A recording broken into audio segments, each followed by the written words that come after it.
నమస్తే. నేను మీ అశ్విని కుమార్. అసలు మెయిన్ టాపిక్‌లోకి వెళ్ళే ముందు ఇంట్రడక్షన్. ఎందుకంటే చాలా మంచి కామెంట్ పెట్టాడు ఒకాయన. ఒక పార్టీ సింపథైజర్. లెంతీ కామెంట్ పెట్టాడు. సో, ఆయన క్లారిఫికేషన్ ఇవ్వాల్సిన అవసరం ఎంతైనా ఉంది. ఏ ప్రభుత్వం, కేంద్ర ప్రభుత్వం ఏ పథకం తీసుకొచ్చినా అది ప్రజలకు ఉపయోగపడుతుందంటే రాజకీయాలు చూడకూడదు. ఖచ్చితంగా ఆ పథకాన్ని ఉపయోగించాలి. ముఖ్యంగా ఆరోగ్యానికి సంబంధించింది. Health schemes. తెలంగాణలో వ్యూవర్ కామెంట్ పెట్టారు. ఆరోగ్యశ్రీ 10 లక్షలు ఉంది, చాలా బ్రహ్మాండంగా నడుస్తోందని. ఆరోగ్యశ్రీ తెలంగాణలో కేవలం 2 లక్షలు మాత్రమే. అది కూడా బిలో పావర్టీ లైన్, ఈ లోపల ఉన్న వాళ్ళకే. అందుకే కేంద్ర ప్రభుత్వం ఆయుష్మాన్ భారత్ అనే ఒక పథకాన్ని తీసుకొని వచ్చింది. 5 లక్షలు అందరికీ వర్తిస్తుంది, బిలో పావర్టీ లైను. అట్లాగే 5 లక్షల స్కీమ్ సీనియర్ సిటిజన్స్ అందరికీ 70 సంవత్సరాల పైన వాళ్ళకి కూడా ఈ పథకం వర్తిస్తుంది. 70 సంవత్సరాల పైన వాళ్ళకి ఎక్కువగా ఆరోగ్య సమస్యలు ఉంటాయి కాబట్టి ఈ పథకం వాళ్ళని కూడా ఆదుకుంటుందని కేంద్ర ప్రభుత్వం చాలా చక్కటి పథకాన్ని తీసుకొచ్చింది, ఆయుష్మాన్ భారత్ స్కీమ్. తెలంగాణలో ఈ రోజు వరకు కూడా ఆయుష్మాన్ భారత్ అనేది కామన్ మ్యాన్కి ఎక్కడా కూడా ఇంప్లిమెంట్ అవ్వట్లేదు. ఎక్కడా డోర్స్ ఒక జీవో రిలీజ్ కాలేదు.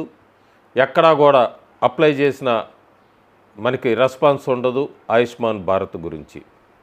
స్టేట్ గవర్నమెంట్ ఎంప్లాయీస్ వరకు కూడా ఆరోగ్యశ్రీయో లేదా కొద్దిగా ఆయుష్మాన్ భారత్ అది కూడా ఓటు బ్యాంక్ కోసం అనుకొని చెప్పచ్చు, వాళ్ళ వరకు ఇంప్లిమెంట్ చేస్తోంది తెలంగాణ ప్రభుత్వం. ఇది కామన్ మ్యాన్ సమస్య కాదా?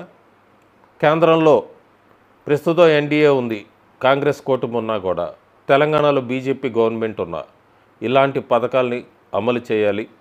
ఎందుకంటే ఇది పాలిటిక్స్కి సంబంధించింది కాదు, ఒక సామాన్యుడికి సంబంధించింది, ఒక సామాన్యుడి హెల్త్కి సంబంధించింది. ఖచ్చితంగా తక్షణమే తెలంగాణలో ఆయుష్మాన్ భారత్ స్కీమ్ పథకం అమలు చేయాలి. దీని గురించి కూడా ప్రతిపక్షాలు ఏ పార్టీ కూడా మాట్లాడవు, సామాన్యుడు కూడా గొంతు విప్పడు. పక్కన ఉన్న ఆంధ్రప్రదేశ్ గురించి రాశాడు. ఎస్, ఆంధ్రప్రదేశ్లో ఆయుష్మాన్ భారత్ ఇంప్లిమెంట్ అయి ఉంది. బహుశా కామెంట్ పెట్టేటప్పుడు అతనికి తెలియదేమో. ఇంప్లిమెంట్ అవటమే కాదు, అప్లై చేసిన 2వ రోజు కల్లా కార్డు కూడా ఇంటికి వస్తుంది. అంత ఫాస్ట్గా ఉంది ఆంధ్రప్రదేశ్లో ఈ ఆయుష్మాన్ భారత్ స్కీమ్కి సంబంధించి. అందుకే ఆరోగ్యశ్రీ బకాయిలు ఉన్నాయంటూ కూడా అక్కడ ఆంధ్రప్రదేశ్లో హాస్పిటల్స్ వాళ్ళందరూ లెటర్. ఎందుకంటే పూర్తిగా ఆయుష్మాన్ భారత్ ఇంప్లిమెంట్ అవుతుంది ఆంధ్రప్రదేశ్లో. చక్కని పథకం. రాజకీయాలు పక్క పెట్టండి, అందరికీ ఉపయోగపడే పథకం అది సీనియర్ సిటిజన్స్కి. ఎందుకంటే ఒక కార్పొరేట్ హాస్పిటల్కి వెళ్తే ఒక రోజు ఉంటేనే 1,00,000-1,50,000 అవుతుంది.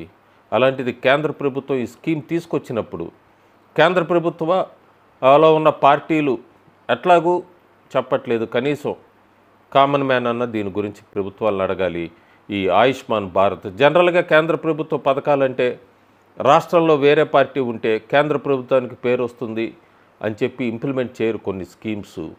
ఇక్కడ రాజకీయాలకి సంబంధం లేదు, ప్రజలకు ఉపయోగపడుతుందంటే. ఉదాహరణకి కోవిడ్ టైం నుంచి రైస్ కానీ దాల్ పప్పులు ఇవన్నీ కూడా ఉచితంగా ఇస్తుంది కేంద్ర ప్రభుత్వం 2019. ఆ తర్వాత కరోనా టైము, ఆ తర్వాత నుంచి కూడా కంటిన్యూ అవుతుంది. సో ఇవన్నీ సామాన్యుడికి చేరాల్సిన అవసరం ఎంతైనా ఉంది. ఇంకా పక్క రాష్ట్రం ఆంధ్రప్రదేశ్లో తెలంగాణలో ఇట్లా సమస్యలు చాలా ఉన్నాయి. ఒకరోజు చాలా లెంతీ వీడియో చేస్తాను, కాకపోతే 15 నిమిషాల పైన వీడియో చేస్తుంటే ఎక్కువ లెంత్ అవుతుంది అంటున్నారు కాబట్టి ఆ డెప్త్లోకి వెళ్ళటల్లా. ఆంధ్రప్రదేశ్లో 3 మిత్రులు అనొచ్చు ప్రస్తుతానికి, అట్లాగే 3 యోధులను కూడా అనొచ్చు. ఆంధ్రప్రదేశ్ అభివృద్ధికి ఇది మాత్రం పెద్ద మార్పు అని చెప్పచ్చు. 2024లో కొత్తగా ప్రభుత్వం ఏర్పడ్డాక, కాంగ్రెస్ ఎన్డీఏ కూటమి వచ్చాక అభివృద్ధి అనే దానిలో మాత్రం ఖచ్చితంగా ముందుకెళ్తుంది. ప్రతిపక్షాలు విమర్శిస్తూనే ఉంటాయి. ఆంధ్రప్రదేశ్లో కూడా ప్రస్తుతం ముఖ్యమంత్రి చంద్రబాబు నాయుడు 75వ సంవత్సరంలో అడుగుపెట్టారు. 2024 తర్వాత నేను చంద్రబాబు నాయుడు మీద 1-2 వీడియోస్లో చెప్పాను మారిన వ్యక్తి. ఎస్, గతంలో చంద్రబాబు నాయుడిని దగ్గర నుంచి చూసిన వ్యక్తులు చెప్పచ్చు. గతంలో ఉన్న చంద్రబాబు నాయుడు వేరు, ప్రస్తుతం వేరు. బహుశా వయసు రీత్యానో లేకపోతే అనుభవమో, లేదు జైల్లో ఉన్నప్పుడు ఆయన చెప్పినట్టు జీవితం నాకు చాలా పాఠం నేర్పింది. కారణాలు ఏదైనా కూడా ప్రస్తుతం ఆయన పూర్తిగా ఆంధ్రప్రదేశ్ అభివృద్ధి మీద ఫోకస్ పెట్టాడు. రెండో వ్యక్తి నారా లోకేష్ ఇన్వెస్ట్మెంట్స్ ఇవన్నీ తీసుకురావటంలో ఆయన తన వంతు పాత్ర పోషిస్తున్నాడు.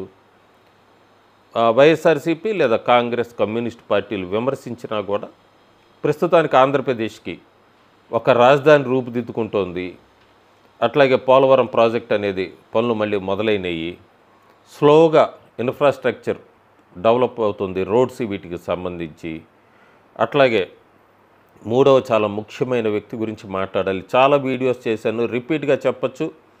భారతదేశ రాజకీయాల్లో కొంతమంది చరిత్ర సృష్టిస్తారు. చరిత్ర ఎందుకంటే ఎంత లక్షల ఓట్ల మెజారిటీతో గెలిచారని కాదు, వాళ్ళు చేసిన కార్యక్రమాలు గుర్తుండిపోతాయి. ఆంధ్రప్రదేశ్లో ఒక వ్యక్తి గురించి మాట్లాడాలి. ఆ వ్యక్తి 2019లో అతను గెలవకపోవటమో లేదా ఆ పార్టీ కేవలం ఒక్క స్థానమే వచ్చింది. ఆ ఒక్క స్థానం రావటమే మంచిదైంది. అతనిలో చాలా మార్పులు తీసుకొచ్చినాయి. 2024లో గేమ్ చేంజర్ అయ్యాడు. రాబోయే రోజుల్లో కూడా మనం చాలా గేమ్ చేంజర్గా చెప్పుకుంటాము.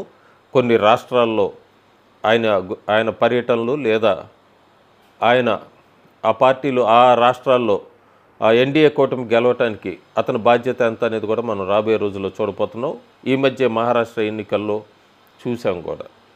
ఆ వ్యక్తి Andhra Pradesh deputy chief minister Pawan Kalyan. Pawan Kalyan గురించి చెప్పాల్సింది చాలా ఉంది, చెప్పుకుంటూ వెళ్తే చాలా ఉంటుంది. డిప్యూటీ సీఎం అయ్యాక అంతకుముందు జరిగినవి, ఆ వీడియోసు, ఆయన ఎప్పుడేం మాట్లాడాడు, అప్పుడేం చేశాడు అనేది పక్కకు పెడితే వైఎస్ఆర్సీపీ కూడా సోషల్ మీడియాలో ఈ ట్రోల్స్, ముఖ్యంగా ఆయన భార్య తిరుపతి వెళ్ళినప్పుడు ఇలాంటి ట్రోల్స్ ఇవన్నీ కూడా ప్రస్తుతం అనవసరం ఆంధ్రప్రదేశ్కి సంబంధించి. ఎవరైనా ప్రతి ఎమ్మెల్యే గెలిచిన వాళ్ళ నియోజకవర్గాన్ని అభివృద్ధి చేస్తే చాలు, రాష్ట్రం అభివృద్ధిలోకి వెళ్తుంది. రాష్ట్రాలు అభివృద్ధిలోకి వెళ్తే దేశం అభివృద్ధిలోకి వెళ్తుంది. పవన్ కళ్యాణ్ డిప్యూటీ సీఎం అయ్యాక ఆయన ఎన్నికల ప్రచారంలో ఇచ్చిన హామీలు మనం అన్నీ కూడా వీడియోస్ చూసుకోవచ్చు. 2023, 2024 ఆంధ్రప్రదేశ్ అసెంబ్లీ ఎన్నికల్లో ఆయన చేసుకొస్తున్న హామీలన్నీ కూడా ఒక్కొక్కటి నెరవేర్చుకొని వస్తున్నాడు. వాటి మీద నేను ఒక వీడియో ఆల్రెడీ చేశాను. ప్రస్తుతం మళ్ళీ ఎందుకు ఆ టాపిక్ వచ్చింది? ప్రస్తుతానికి పవన్ కళ్యాణ్ పేరు మళ్ళీ ఒక్కసారి నేషనల్ లెవెల్లో ట్రెండ్ అవుతోంది. చిన్న చిన్న సహాయ సహకారాలు, చిన్న సహాయం చేయటం అవి ఎంతవరకు వెళ్తుంది అంటే, ప్రతి ఒక్క రాజకీయ పార్టీలు ఓటు బ్యాంక్ గురించి ఆలోచిస్తే ఆ ఓటు బ్యాంక్ అనే దాన్ని పక్కన పెట్టినట్టున్నాడు పవన్ కళ్యాణ్. ఉగాది 2023, 2024 అసెంబ్లీ ఎన్నికల్లో ఖచ్చితంగా మన్యం జిల్లాలు పర్యటిస్తా అన్నాడు. ఆ తర్వాత ఆయన పర్యటించినప్పుడు రోడ్లు, అట్లాగే అంబులెన్సులు, ఆసుపత్రి సదుపాయం, పాఠశాలలు ఇవన్నీ కూడా ఆ మన్యం జిల్లాల్లో ఏర్పాటు చేసుకుంటూ వస్తున్నాడు. రోడ్లు కూడా వేయించుకుంటూ వస్తున్నాడు. దాదాపు 70 సంవత్సరాల నుంచి లేని రోడ్లు కూడా మనం మన్యం జిల్లాల్లో చూడొచ్చు ప్రస్తుతం. ఇది ఏ పార్టీ వాళ్ళు చేసినా అభినందించాల్సిందే. ఉగాది నాడు అడవి తల్లి బాట ఆ ప్రోగ్రాంలో ఆయన అక్కడ ఉన్నది 350 కుటుంబాలే, అంటే 350 ఓట్లే. అయినా ఎన్ని ఓట్లు పడతాయి ఏంటి అనేది చూడలేదు. అడవి తల్లి బాట ఈ కార్యక్రమం పెట్టుకున్నప్పుడు అక్కడ మన్యంలో మహిళలు చీరలు లేక అవస్థలు పట్టడం చూసి ఉగాది నాడు అక్కడున్న వాళ్ళందరికీ కూడా ఆయన పార్టీ తరఫున, ప్రభుత్వం తరఫున చీరల పంపిణీ కార్యక్రమం అంతా కూడా చూశాడు. ఆ చీరల పంపిణీ కార్యక్రమం చూసినప్పుడే ఆయన ఇంకొకటి గమనించింది. అక్కడ ఎవరూ కూడా పాదరక్షకులు లేదా చెప్పులు వేసుకోకుండా ఆ ఎండల్లో నడవటం ఇదంతా కూడా ఆయన గమనించాడు. సహజంగా గమనిస్తారు, వెళ్ళిపోతారు రాజకీయ నాయకులు. కానీ ఇతను ప్రజల్లోంచి వచ్చిన నాయకుడు అని చెప్తున్నారు, ప్రజల హృదయాలను గెలుచుకున్న నాయకుడిగా చెప్తున్నారు పవన్ కళ్యాణ్ని. సో ఆయన వెంటనే మళ్ళీ వాళ్ళందరికీ కూడా ఆ 350 వాళ్ళందరికీ కుటుంబాలకి చెప్పులు, పాదరక్షలు పంపించాడు. ఎండల్లో వాళ్ళ కాళ్ళు ఇవన్నీ కూడా మండకుండా. అప్పుడు అక్కడ ఒక గిరిజనుడు చెప్పిన మాట కూడా మనకి చాలా ఆశ్చర్యం వేస్తుంది. చెప్పులు ఎందుకు వేసుకోవట్లేదంటే, చెప్పులు వేసుకునేదంతా పెద్దవాళ్ళండి, మేము చెప్పులు లేకుండానే నడుస్తాము, అందుకే చెప్పులు అలవాటు కాలేదని. సో అట్లా బతుకుతున్నారు ఇప్పటికే మన్యం జిల్లాల్లో. ఇలాంటి కష్టం చూసిన వ్యక్తి పవన్ కళ్యాణ్ వెంటనే వాళ్ళందరికీ కూడా చెప్పులు పంపించడం చాలా నైస్ గెస్చర్ అని చెప్పచ్చు, హృదయాన్ని గెలుచుకున్నాడని చెప్పచ్చు. ఆ 350 ఓట్లే కదా మనకెందుకు, లేదా వాళ్ళు చెప్పులు వేసుకుంటే ఏంటి, చెప్పులు వేసుకోకపోతే మనకేంటని వెళ్ళిపోయే వ్యక్తి కాదు పవన్ కళ్యాణ్ అనేది ఈ సినారియో మీద మనకు అర్థమవుతుంది. మూడోది, ఇందాక నేను నియోజకవర్గాల అసెంబ్లీ అని చెప్పినట్టే పిఠాపురంలో ఒక రైల్వే బ్రిడ్జ్ ఉంది. ఆ రైల్వే బ్రిడ్జ్ చిన్నదే వేయిస్తే అక్కడ ట్రాఫిక్ సమస్య తీరుతుంది.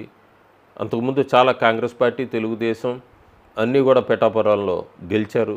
ఎవరు కూడా ఆ చిన్న సమస్య తీరిస్తే పిఠాపురంలో ప్రజలు కొద్దిగా ట్రాఫిక్ జామ్ నుంచి క్లియర్ అవుతారన్నది ఆలోచించాల. పవన్ కళ్యాణ్ వెంటనే కూడా ఆ రైల్వే బ్రిడ్జికి మంజూరు చేశారు. ప్రస్తుతం పనులు అవుతున్నాయి అక్కడ. ముఖ్యమైనది ఇంకొకటి నాలుగోది ల్యాండ్ గ్రాబింగ్. 2019 నుంచి 2024 వైజాగ్, కాకినాడ, రాయలసీమ ఇట్లా ఇప్పుడిప్పుడే చాలామంది బయటకు వస్తున్నారు.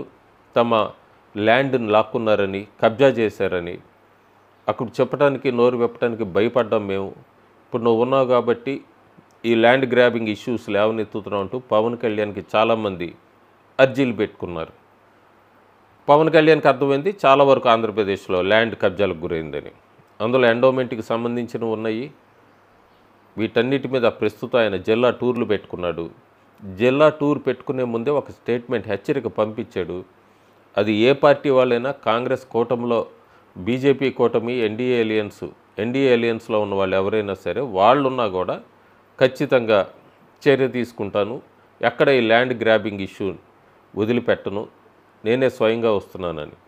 సో ఆంధ్రప్రదేశ్లో ప్రస్తుతం చంద్రబాబు నాయుడు ఆయన పరిపాలన ఆయన చేసుకుంటూ వెళ్తున్నాడు. లోకేష్ ఆయన ఇన్వెస్ట్మెంట్స్ పరంగా ఆయన చూస్తున్నాడు. పవన్ కళ్యాణ్ మార్క్ మాత్రం క్లియర్ కనబడుతోంది. ప్రస్తుతానికి గత మనం 48 గంటలుగా చూస్తే సోషల్ మీడియాలో నార్థన్ స్టేట్స్ వాళ్ళు కూడా ట్విట్టర్ని హోరెత్తిస్తున్నారు. పవన్ కళ్యాణ్ ఈ చెప్పులు అందించడం విషయంలో కానీ, చీరలు అందించడం విషయంలో కానీ ఇట్లా ల్యాండ్ గ్రాబింగ్ మీదే. సో ఇట్లా నేషనల్ లెవెల్లో ట్రెండ్ అవుతున్నందుకే మళ్ళీ ఒకసారి పవన్ కళ్యాణ్ మీద ఈ వీడియో. Thank you.